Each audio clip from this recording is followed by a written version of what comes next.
García. Muchas gracias, presidente, señor ministro, señorías. El Grupo Socialista trae hoy aquí una iniciativa que pretende, ante todo, mejorar la situación de nuestra recaudación tributaria de forma que permita la sostenibilidad de nuestro estado de bienestar, que lo haga de forma más equitativa y sin que eso suponga incumplir los compromisos de estabilidad con nuestros socios europeos. Son nuevos tiempos, no solo para la política nacional, sino en la política económica de la Unión Europea.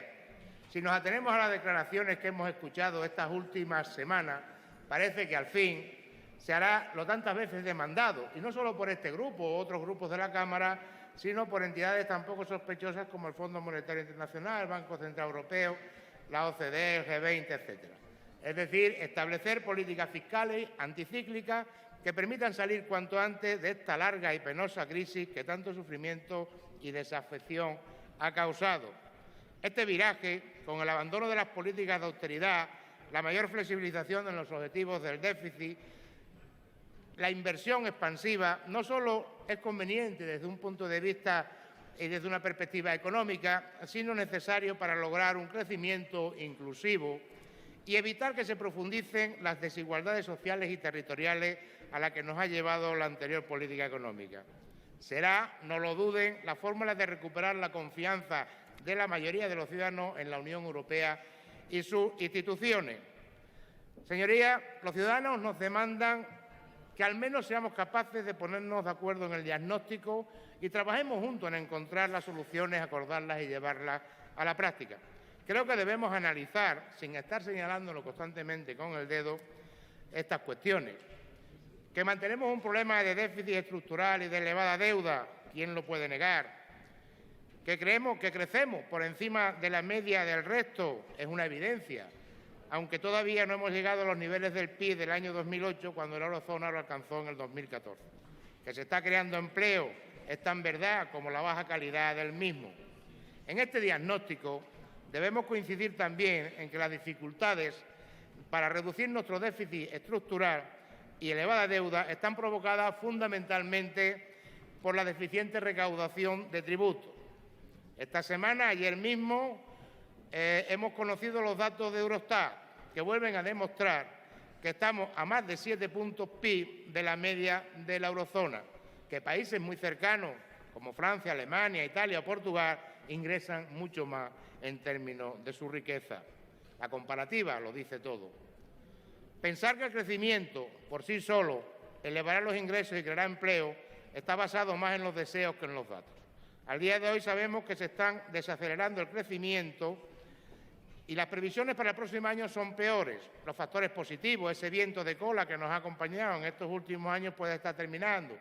El bajo precio del petróleo, los tipos bajos, el euro devaluado, esa liquidez que la política monetaria del Banco Central Europeo ha implantado y el alto endeudamiento público y privado, cuyo coste de financiación en el último año y medio se ha incrementado, en el último mes y medio, se ha incrementado el 60%, son sombras a tener en cuenta junto a las dificultades en el sector financiero, el detraimiento del comercio, la caída de las inversiones y la moderación del consumo interior que se está produciendo en los últimos meses. Pero debemos reconocer, señorías, que estamos ante una insuficiencia estructural de nuestro sistema tributario. Y ante ello no valen parches ni remiendos, sino una nueva política fiscal clara y coherente que cuente con amplio apoyo, a ser posible, y valga para los próximos años. No basta con lo anunciado hasta ahora, aunque bienvenido sea, señor ministro, ese aviso a los amnistiados para que no prescriban. Adelante con ello, nosotros queremos más, queremos la publicación, como bien sabe, de los nombres de todos ellos. Desde el Grupo Socialista pretendemos avanzar en la solución de estos problemas y vamos a tratar en este nuevo tiempo de dedicar más esfuerzo a buscar soluciones que a buscar culpables. Nos gustaría que este fuese también el ánimo del Gobierno, señor ministro, y del grupo que lo sustenta. Para ello, presentaremos una moción al próximo Pleno intentando aportar propuestas que permitan mejorar nuestra recaudación, estableciendo un plan de choque para ello, mientras se negocia un nuevo sistema tributario más justo, inspirado en los principios de igualdad y progresividad. Señor Montoro, usted sabe que el 90% de los ingresos tributarios proceden de las clases medias y trabajadoras a través de los impuestos directos e indirectos.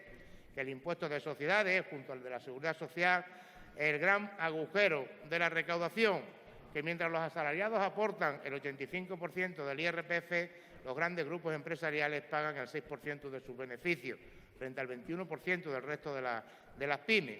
Por contra, también sabemos todos que España es el país europeo donde más aumentó el número de ricos en 2015, un 8,4% respecto al 2014, al tiempo que los salarios han perdido un 10% de poder adquisitivo durante esta crisis. Según el último informe de la OCDE, del pasado día 24 de este mismo mes, España fue el país donde más bajaron los sueldos medios y bajos y tiene, tras Turquía, la mayor proporción de trabajadores pobres, mientras los millonarios crecieron un 50% desde 2008. Somos campeones de desigualdad. Recuerdo estos datos, señorías, señor ministro, para hacer evidente por dónde debe ir la reforma. Obtener más ingresos de la riqueza y de la lucha contra el fraude y la elusión fiscal. Estos deben ser, a nuestro juicio, los pilares sobre los que pilote la reforma fiscal y especialmente las medidas inmediatas, acompañadas ineludiblemente por cambios en la Agencia Especial de la Administración Tributaria y la Intervención General del Estado, pero no solo nosotros pensamos así.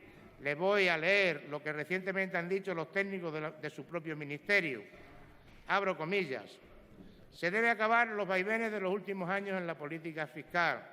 Somos el país de la Unión Europea que menos recauda del IVA, con un 6,2% del PIB, y la causa no solo es el fraude de los autónomos y profesionales, sino de las operaciones sumergidas entre empresas, promotores, mayoristas e industriales.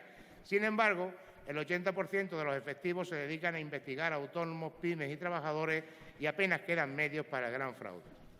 Sigo con las comillas. Dotar de más medios a la agencia tributaria. Tenemos un empleado por cada 1.928 contribuyentes, la mitad que en Francia y la tercera parte que en Alemania.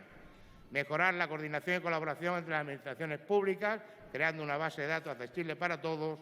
Y termino con las comillas. La Agencia Especial de la Administración Tributaria debe funcionar con más objetividad, neutralidad y transparencia y con una dirección despolitizada.